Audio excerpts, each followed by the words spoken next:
ગુજરાતના રાજકારણમાં પ્રચંડ ગરમાવો આવ્યા બાદ હવે જે આક્ષેપબાજી છે અને ચેલેન્જબાજી છે એ ચરમસીમાએ પહોંચી ગઈ છે। ગઈકાલે મોરબીના ધારાસભ્ય કાંતિભાઈ અમૃતિયાએ ગોપાલ ઇટાલિયાને ચેલેન્જ આપી હતી, જે આજે ગોપાલ ઇટાલિયાએ સ્વીકાર કરી છે। તો ફરી કાંતિ અમૃતિયાએ ગોપાલ ઇટાલિયાની ચેલેન્જ આપી છે। શું છે સમગ્ર વિગત જાણીએ અહેવાલમાં। જય હિન્દ, BS9 TV ન્યૂઝ પર આપની સાથે હું છું નિધિ ગઢવી।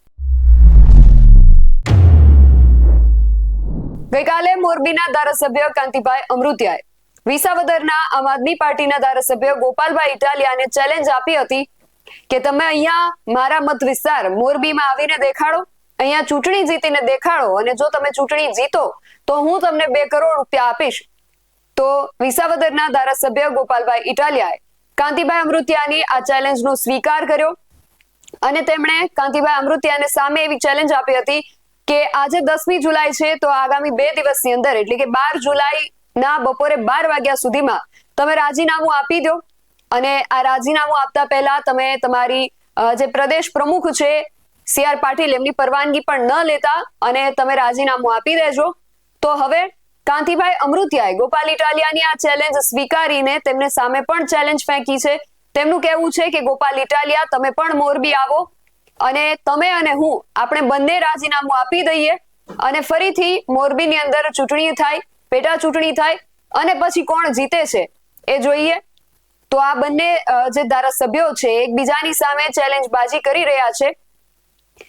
કોણે શું ચેલેન્જ આપી તેના પર એક નજર કરીએ, પછી આગળ વાત કરીએ। ગઈકાલે મેં વિડીયો જોયો કે મોરબીના ધારાસભ્ય એવું કહે છે ભાજપના કે ગોપાલ ઇટાલિયામાં હિંમત હોય તો ચૂંટણી લડવા આવી જાય મારી સામે અને હું રાજીનામું પણ આપી દઈશ અને ગોપાલ ઇટાલિયાને 2 કરોડ રૂપિયા પણ ઇનામ પેટે આપીશ। તો મારી મોરબીના ધારાસભ્યએ આપેલી આ ચેલેન્જને આપણે સ્વીકારી લઈએ છીએ સહર્ષ રાજી ખુશીથી કે જો તમે શુરા બોલ્યા ન ફરે, શુરા હોવ, મરદ માણસ હોવ અને એક જ વખત બોલતા હો, જબાનના પાક્કા માણસ હોવ, તો આજે 10 તારીખ થઈ છે, મોડામાં મોડું 12 તારીખે બપોરે 12 વાગ્યા સુધીમાં રાજીનામું તમારું પડી જવું જોઈએ। ગોપાલ ઇટાલિયા પણ વટથી તમારા ચેલેન્જને સ્વીકારે છે, પણ મારી એક શરત છે કે મોરબીના ધારાસભ્ય પાટીલને પૂછવા જતા નહીં। પાટીલ અંકલ, મારાથી ભૂલથી બોલાઈ ગયું છે, હું રાજીનામું આપું કે ના આપું, અંકલ પ્લીઝ મને માફ કરો, એવી બધી વાતો કરવાની નહીં। પાટીલને પૂછ્યા વગર જ તે તમારા પોતાનામાં હિંમત હોય, તમારામાં તાકાત હોય અને તમારામાં એવું ડેરિંગ હોય તો CR પાટીલને પૂછ્યા વગર, એની પરમિશન લીધા વગર પાટીલ મને ખીજાશે, પાટીલ મને ઠપકો આપશે, પાટીલ મને મારી ઉપર કાર્યવાહી કરાવશે એવી ડર રાખ્યા વગર મોડામાં મોડું 12 તારીખે બપોરે 12 વાગ્યા સુધીમાં જો રાજીનામું તમે આપી દો તો ગોપાલભાઈ ઇટાલિયા તમારી ચેલેન્જ સ્વીકારે છે। રાજકારણમાં લગભગ 1982માં આવ્યો અને મારો સ્વભાવ છે સેવાકીય પ્રવૃત્તિમાં ચેલેન્જ ઝીલવાનો, કામ કરવાનો, અમુક વ્યક્તિ સામે ચેલેન્જ ઝીલવાનો।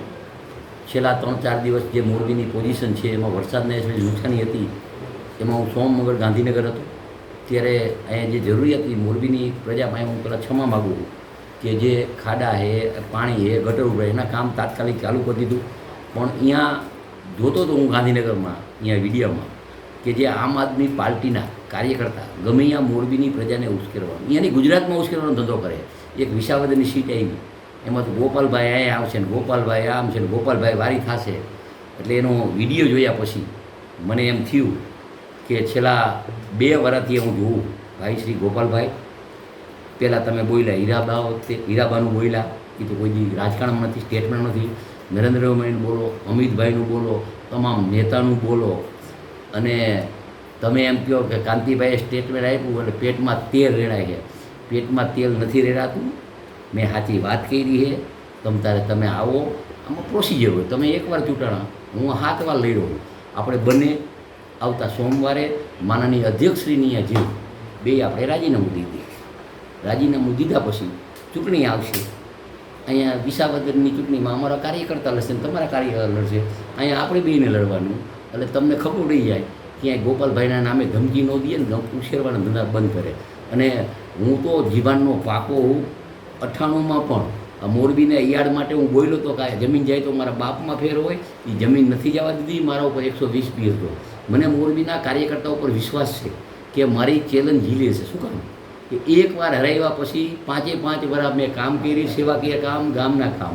એટલે મને વિશ્વાસ છે તમે અહીંયા આવો, તમારા આમ આદમીના તમામ ભારતના નેતા આવે અને અહીંયા મોરબીના મારા ભારતીય જનતા પાર્ટીના કાર્યકર્તા, મતદારોનો વેપારી, અને આપણે બેને ચૂંટણી લડવાની છે. અને જો એમાં તમે પાછા પડ્યા તો તમારા બાપમાં ફેર છે ને મારા બાપમાં ફેર છે. આવતા સોમવારે તમે આવો શંકરભાઈની આપણે બને રાજીનામું દઈ અને રાજીનામા દઈએ પછી ચૂંટણી આવે એટલે આપણે બેને લડવાનું. અને હું હારું તો તમને 2 કરોડ દેવાના, એમાં કાંઈ ખોટી વાત નથી.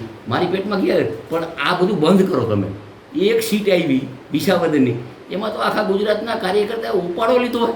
ઉછાળવાના ધંધા, ઉશ્કેરવાના ધંધા, જેમ તેમ બોલવાના ધંધા.